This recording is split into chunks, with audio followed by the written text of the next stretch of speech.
So this is just a fun thought experiment I'd like to do. Will countries be doing better or worse in the coming decades? These are like future predictions. Obviously, I'm basing this off of several different factors: demographics, economic, and of course, this is just my opinion.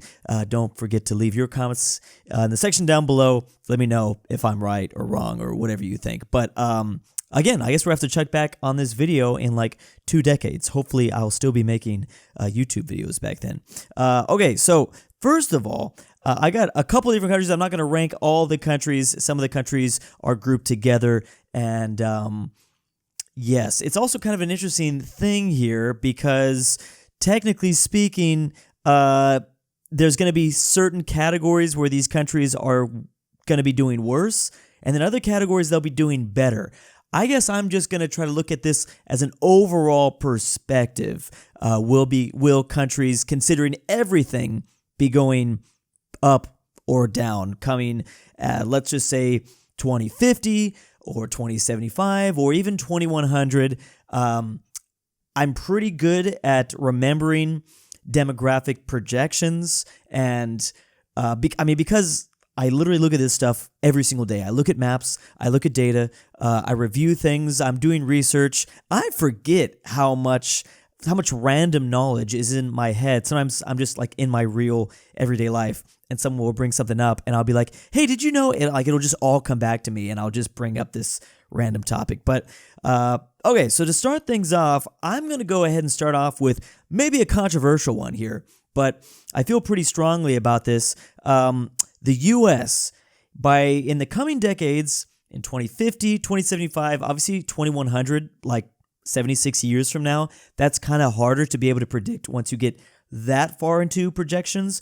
But I'm a firm believer, and again, maybe not in every category. I'm sure we'll have different struggles as we head on into the future. There will be things that we are worse at, but I think overall the U.S. will be doing better. I'm not saying much better. As you can see, there are 4 different categories here. We have much better. I wouldn't say they're going to be doing much better, but I would say there, and that's comparatively. All these countries here is comparatively to what they are right now. So I think the U.S. will be doing better, partly because, well, I actually don't want to spoil another country that I personally believe. And again, this is not really based on my opinion. This is just like overall trends of what I've been seeing over the last couple years, the data that, of course, I talk about this stuff, but I also love to read about geopolitics. I consume most content about geopolitics. So this is just all the things that I've been hearing about over the last several years. I think the U.S. will be better. I think the U.S. won't be facing the same demographic issues that, a country like Japan or South Korea will be facing, where the U.S. was built off of immigration. I was just going to review this video earlier this week of like every year the top groups of immigrants that were coming to the U.S. And it's always been like, started off as Germans and then the Irish and then the Italians and then there were the British, of course. And, more recently it's Mexico, and it's just built for that. You know what I mean? It's always been that's where our foundation lies. So the U.S. is, I think, going to be a little bit better off than a lot of other countries that try to do that. I recently saw an article that was showing that Japan was beginning to finally do some of that because Japan's facing, obviously, demographic issues. We'll see how that goes. We're going to talk about Japan in a second. But I'm talking way more than just demographics. In terms of economics, I have a lot of worry about economics as well when it comes out of the U.S. And when you look at the inflation reports, and I don't know how much inflation is really going to be on 2020, inflation is going to be on our mind in the year 2050, but inflation reports haven't been quite as bad as other countries. The U.S. continues to obviously have a pretty strong economy, and for all those reasons, I just think that overall our trajectory is going to be better than where we are now. We're not going to be better off. However, I need to counteract a big reason why I think the U.S. is going to be better in the future than worse is I'm predicting that China is not going to be, and this is just my prediction, we're going to see. I'm not saying China is just going to disappear as a world power, but as of recent news, as of the last year, it's been pretty clear that China is kind of stalling here, whether it's their real estate that's having massive issues. Obviously, China is now losing population, and they're not going to be able to just fix that. That's one thing that I've been able to notice is you can't really fix birth rates. Like, no matter what the government offers, you're not going to be able to just fix the birth rate. So the fact that China is already losing, and most projections are saying that China is actually going to be less than 1 billion people. They're going to drop below 1 billion people by, I think it was 2050 that I read. Those, and then just economic kind of stallments, things stalling economically for China. China, recently did like they came to California. That was like a big deal because, of course, our governor in California decided to finally clean up San Francisco and Sacramento just before the Chinese president came. I thought that was kind of funny versus before he was coming, they were just letting the cities, be chaotic. And he pretty much admitted that the reason why they cleaned up the cities a little bit and tried to actually make things look nice is because the Chinese president was coming. I mean, at least he was being honest. But anyways, that from what I had seen, that it seemed like China was a little bit concerned. It seems like China's been going around trying to ask for more, being diplomatically cool with everybody, trying to lower some tensions. Not that they were escalating. There's been both sides that have honestly escalated tensions between China and the West, but it seems like China has been doing more and more interviews, Chinese diplomats, the leader of China as well.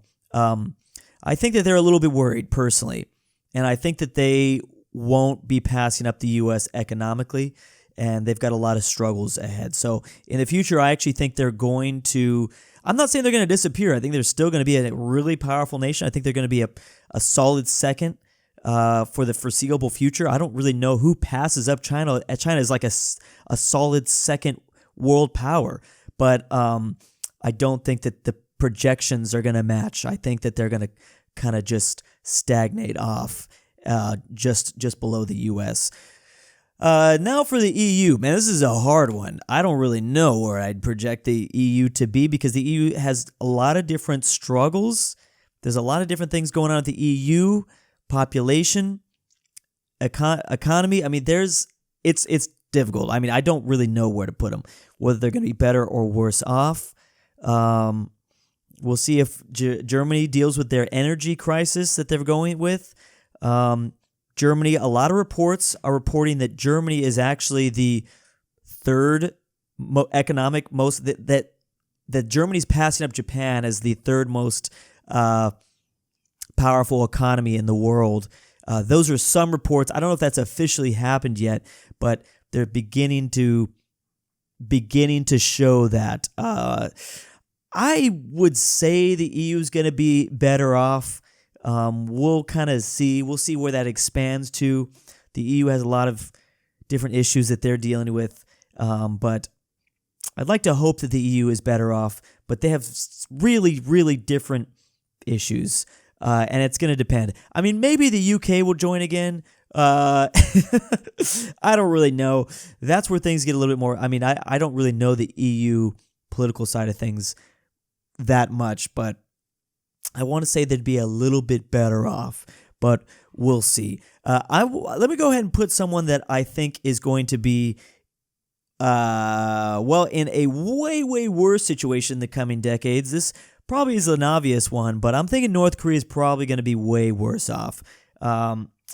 If anything, I mean, I don't really know what happens. Maybe they just stagnate for a really long time. I guess it depends.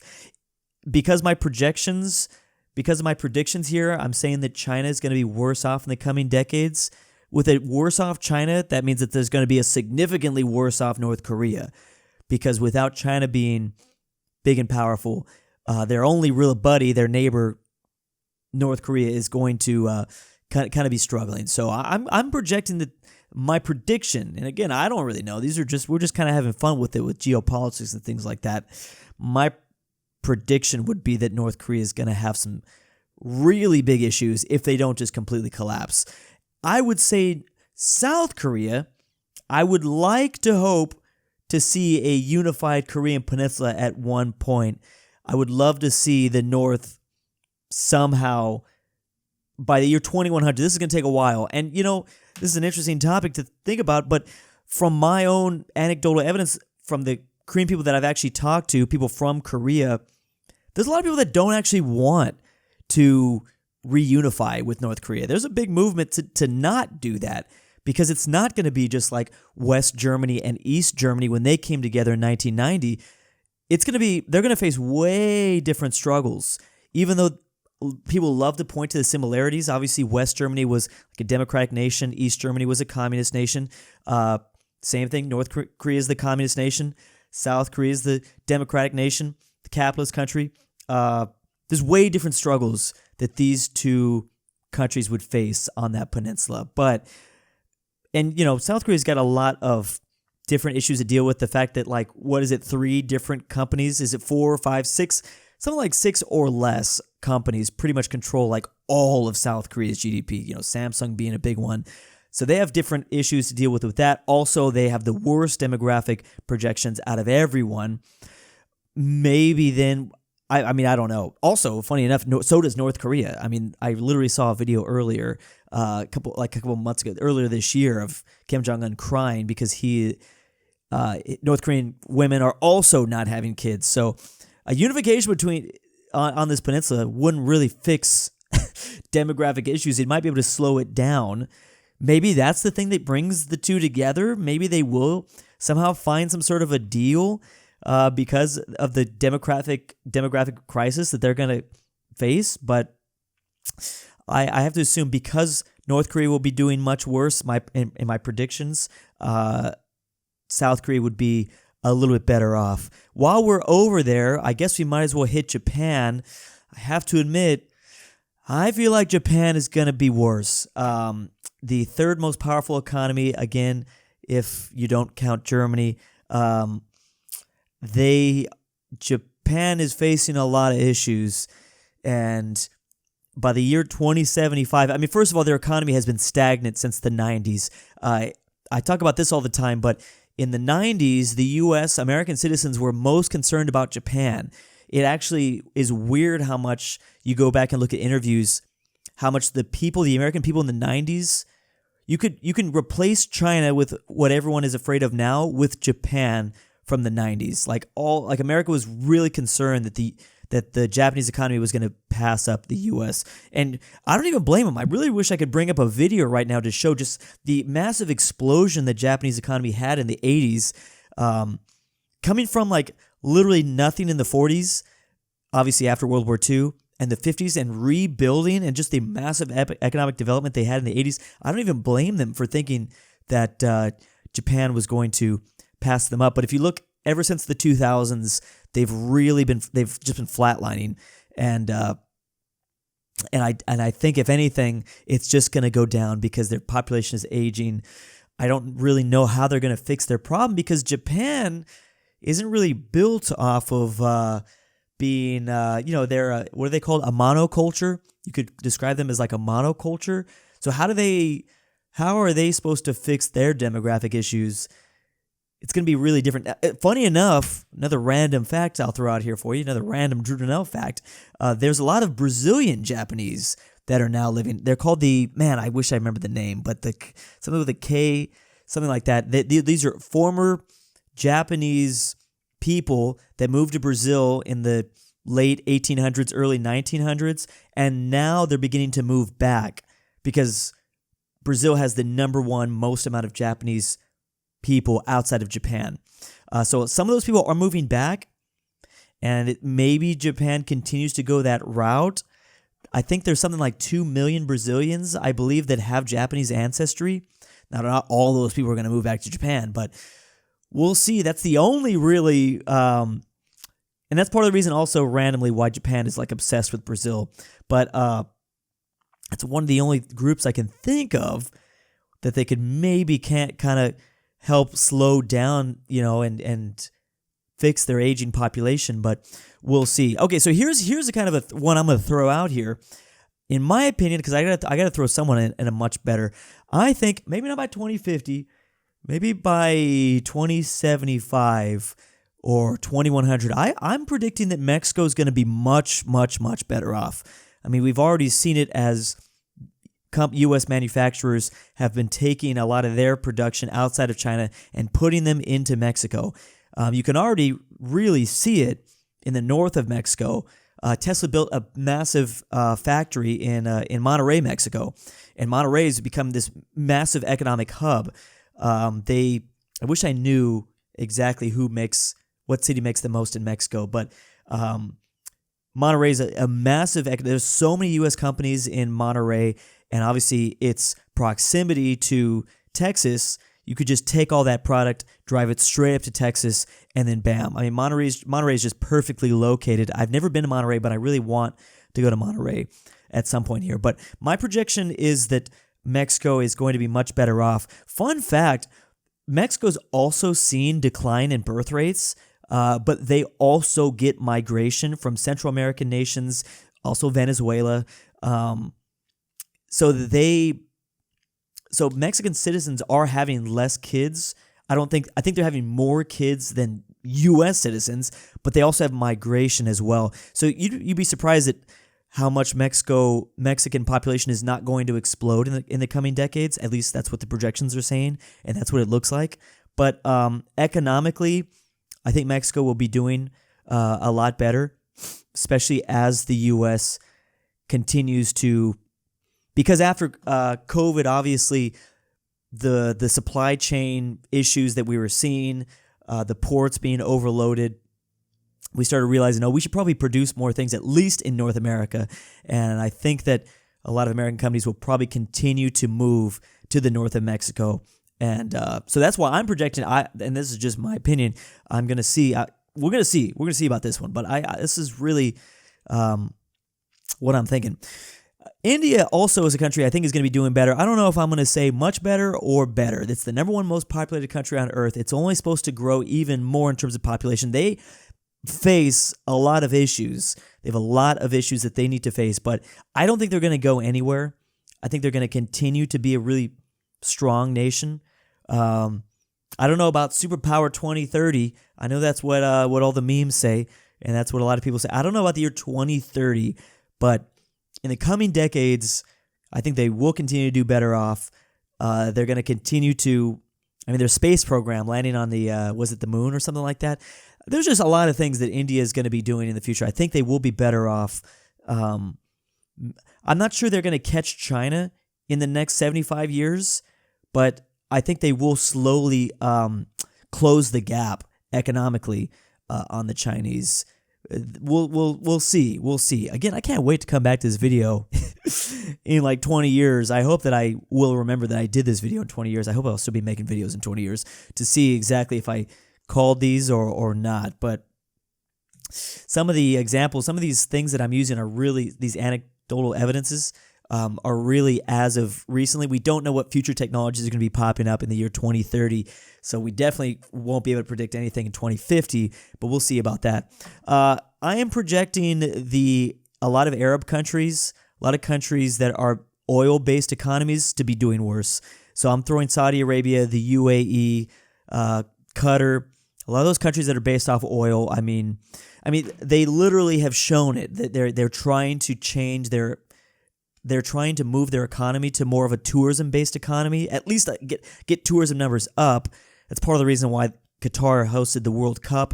That's part of the reason why Saudi Arabia is building that wall thing. Like, it's just a massive wall that they're building. The walled city, the Lion City, I guess I should say. They're trying to get more people to visit to kind of offset as the world goes more towards renewable energy and relies less and less on oil. I don't think that we're going to be at a point in 2050 where we're not using fossil fuels anymore. We definitely will be.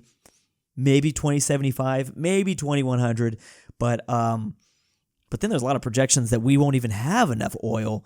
Like oil will be just running out by 2100, but we'll see about that. I don't really know what the Arab states are going to do, how they can fix, how they're going to change their economy from being based off just like such one industry, and as that industry continues to go down in the future, what they're going to do. But they've got a couple decades to figure that part out, but I would have to say for that reason, they're probably going to be slightly worse off. This is such a hard one. I just want to I have the African Union flag in here. Africa is a massive continent with 53 different countries on it. So there's plenty of nations that are going to be worse and better. So it's really, really hard. I just wanted to, it's going to depend. It's really going to depend. You got countries like Nigeria that are continuing to grow, that are going to have really interesting futures. There's other nations that are going to continue to struggle, especially as nations, people are going to continue to try to pull from Africa's population growth. I want to say better, but I really just don't know. And honestly, this is just kind of a dumb thing to try to project because there's so many different countries in Africa, and who really knows? There's a big difference between the northern part of Africa and sub-Saharan Africa down south. I want to say they're going to be doing better. I wonder, there's always been projections that there's going to be some sort of African Union. There's also the East African Federation. If that'll grow, there's the West African states, which has always been like an idea, kind of like a European Union or like a United States of Africa. That's the western side, south of the Sahara. But, wishful thinking, I hope that African nations will be doing better. A lot of different places are investing in Africa, that's for sure. China, the U.S., Russia is all in Africa right now. So, just wishful thinking that things will be better off in the coming decades. The UK is also a really, really hard one. I'll be honest, I don't know what becomes of the UK. Do they rejoin? Everyone said when Brexit happened that,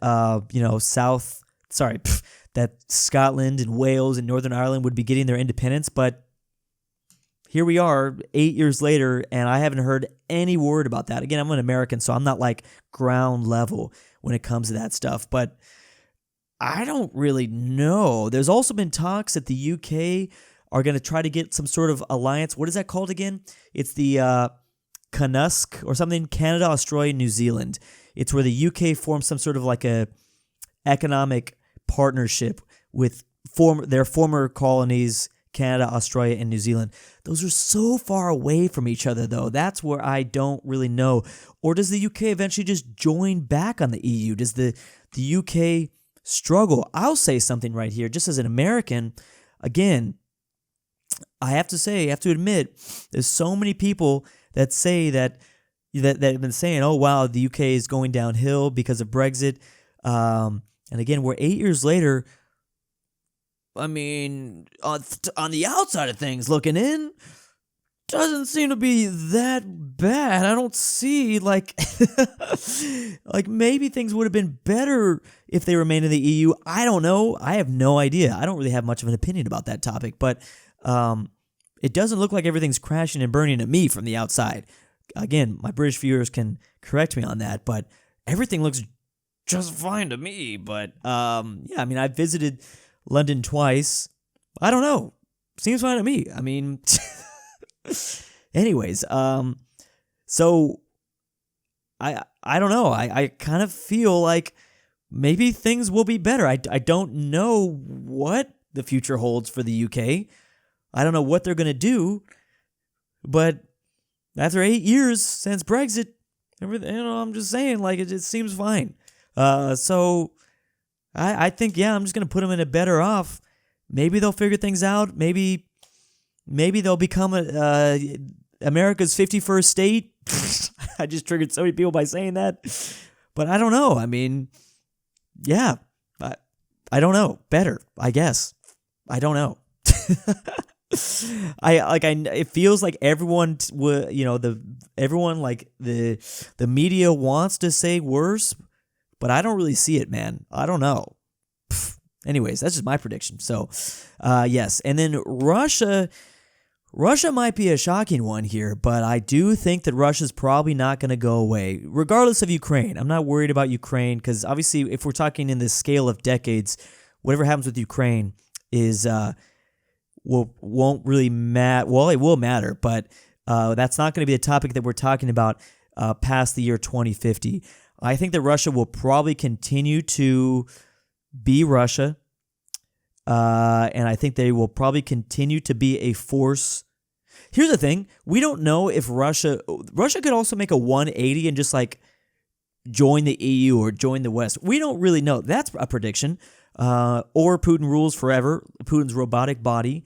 But I think Russia is probably just not going to go away. Their sheer size, the amount of resources they have, they're facing demographic issues as well, but they will probably figure it out. I mean, they're pulling a lot of people from Central Asia, Belarus. There are even Ukrainians that have moved to Russia during the invasion. I think they'll be probably better off. And again, I don't know. Like I said, they could join the EU for us all I know. They could join NATO. I don't know. Maybe there will be a crazy shift internally in Russia. But just if you look historically speaking, when it comes down to it, Russia has always been a massive force. Since the 1700s, since they won the Great Northern War against Sweden, Russia has always been a massive factor for 300 years now. Even before the Great Northern War, you could argue that, but they've just always played a massive superpower kind of role. Superpower is kind of a big word to use there, but they've always just carried so much weight. And I think they're going to continue to carry a lot of weight. So anyways, that is my prediction. Let me know in the comment section down below if you agree or disagree. These are just, I don't know, it's just kind of fun for me to do. I like seeing other people's projections, and I watch other opinions from other YouTubers about what they think will happen in the future, which countries they think will be doing better and worse. This is just my take on it. I think there's some fun takes, and there's several factors that I didn't even consider, so maybe I will be wrong about a lot of these, but kind of a fun thought experiment.